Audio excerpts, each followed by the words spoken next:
আসসালামু আলাইকুম। পত্রিকার খবরে স্বাগতম। আজ 23 জুলাই 2025, বুধবার 8 শ্রাবণ। জানাচ্ছি পত্রিকাগুলোর প্রধান শিরোনাম।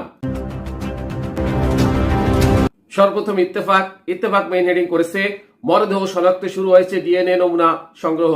এরপরে প্রথম আলোর মেইন হেডিং, শিক্ষা উপদেষ্টার পদত্যাগ দাবি, সচিবালয়ে ঢুকে শিক্ষার্থীদের বিক্ষোভ, পুলিশের লাঠিচার্জ, সংঘর্ষ। নেক্সট যুগান্তরের মেইন হেডিং, শেষ হলো নাফিল লড়াই, মৃত্যুর মিছিলে বোনের পর নাম লিখালেন ভাইও। এরপর ভোরের কাগজের মেইন হেডিং, রোমাঞ্চকর জয়ে পাকিস্তানের বিপক্ষে ঐতিহাসিক সিরিজ জয় বাংলাদেশের। নেক্সট জনকণ্ঠের মেইন হেডিং, স্বাস্থ্য মন্ত্রণালয়ের প্রেস বিজ্ঞপ্তি, সিএমএস এর মর্গে রাখা 6টি মৃতদেহ শনাক্ত করা সম্ভব হয়নি। এরপর ইনক্লাবের মেইন হেডিং, উত্তরার বিমান বিধ্বস্তের নিহতের সংখ্যা বেড়ে 31 আইএসপিআর।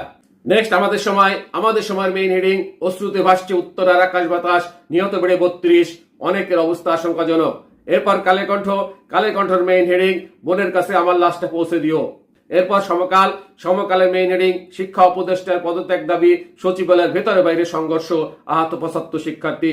নেক্সট মানবজমিনের মেইন হেডিং, হাসপাতালের মর্গ খুঁজছে পরিবার, ছেলেকে আনতে গিয়ে নিখোঁজ আফসানা। সর্বশেষে আরটিভি নিউজের মেইন হেডিং, গাজার পরিস্থিতি নিয়ে নতুন উদ্যোগ নিচ্ছে যুক্তরাষ্ট্র।